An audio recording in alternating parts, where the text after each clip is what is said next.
And that's good value again. So I'm not complaining about Liverpool getting Kefren Thuram for 35 million or so and getting Alexis McAllister for 35 million. I've got no issues whatsoever with those signings. My issue comes in is, again, if we're not able to afford a Barella. If Thuram is the option because we can't afford a Barella, I don't accept that. I don't think that's good enough from our owners.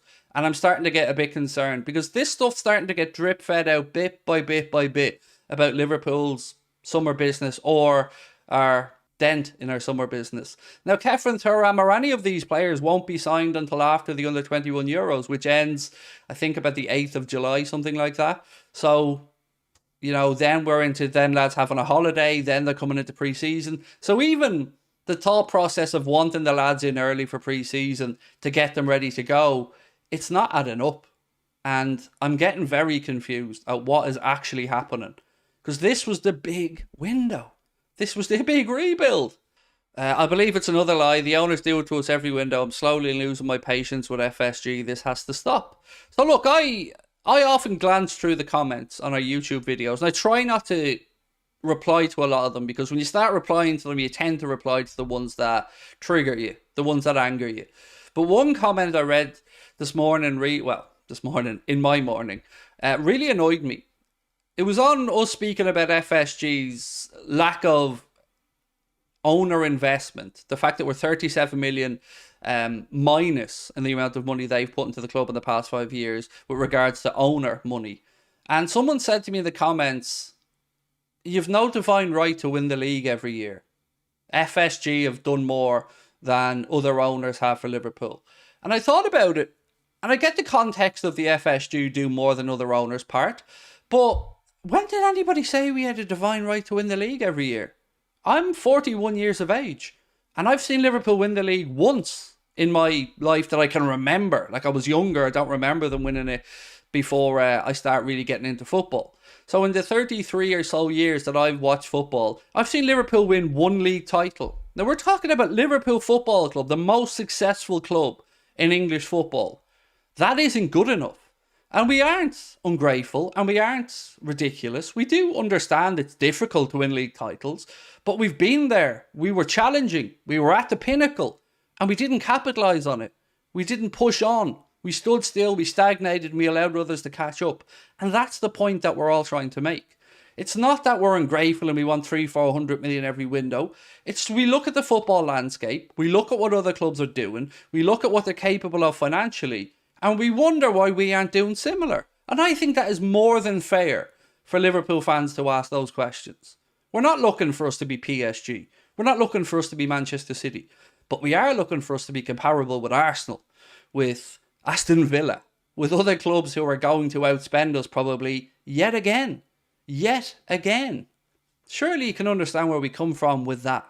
Liverpool aren't just looking for a good quality player, we're also looking for factors off the pitch. Humble, hungry player, family-led, players don't have massive egos, players who play part of a team, blah, blah, blah, blah, blah. Respectful players that can be good role model, blah, blah, blah, blah, blah. Yes, but you forgot one very important word there. Cheap. So I've no issues with anything you've written there. I'd like all of those type of players as well. We're looking for all of those things that you've mentioned and cheap. Where's your response to that, Kirk? It'll get to one league title half a century if we aren't careful. Exactly, Monkey Duffy Elephant. That's not good enough for a club like Liverpool. Harris said, whilst the news regarding our summer spending is not ideal, I'm not going to stress myself until the window's over. You see, I get where you're coming from, but you are absolutely everything that I think FSG hope to happen, mate. That's like, I've been there.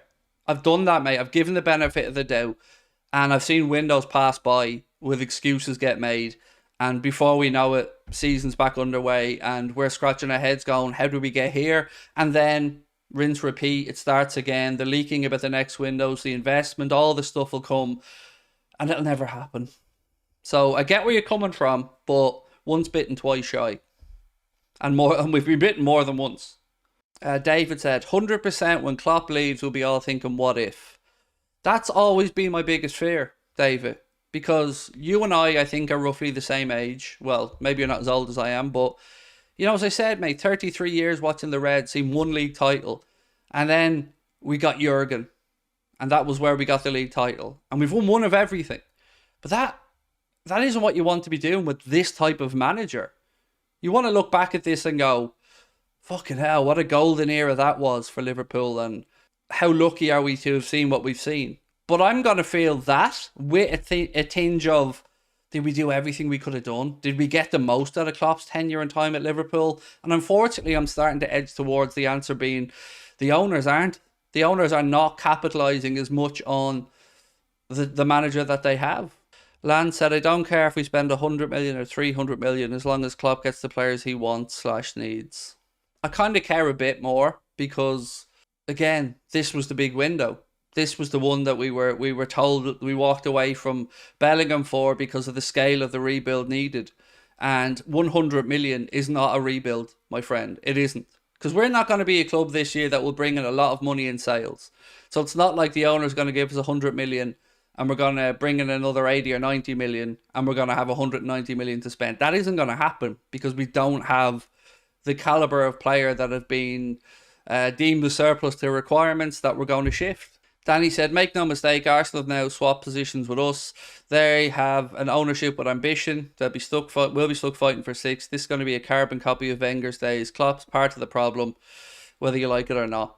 If he accepts the situation, then yes, Danny, I can't help but agree with you to an extent. And I hate to say that because I love the man dearly.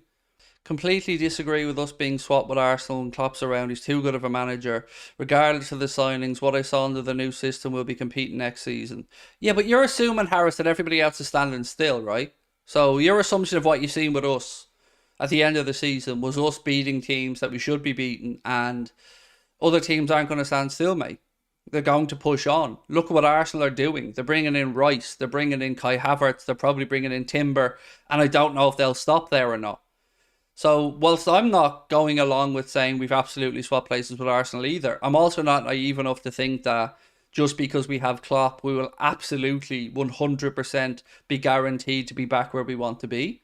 We need what you've said, what I've said, and investment. Klopp saving FSG's ass isn't spoken about enough. We've only had one window, I think, where we've managed to spend 100 million on players. That was when we sold the player for 140 million. Klopp's managed to win every trophy with a restricted budget. Yeah. But why do we have such a restricted budget? This is what I can't genuinely understand as a rational human being. Like, how can we not afford to do what other clubs can do? Does that not rile with even the FSG supporters that are watching right now? How is it that other clubs, maybe lower than us in level, are able to do more than we're able to do? Saka just got a 300 grand a week deal at Arsenal. They're about to drop probably 100 million plus on Rice, Kai Havertz, Yuri and Timber. That's 200 mil right there. And that's before the Saka investment. We don't need big names. Of course we do. Of fucking course we do. That's just nonsense. Yes, Klopp can turn good players into better players, but to say we don't need big names is just absolute shite. Did we not need VVD? Did we not need Alisson? They were transformative players who are big players. So of course we need big names. Just stop drinking the fucking Kool-Aid, lads. We don't need Mbappe level names, granted. But we need names that will actually put fear into opposition and make a statement and bring in commercial partners and sponsorships. Fuck, we don't need big players. I'll never understand that.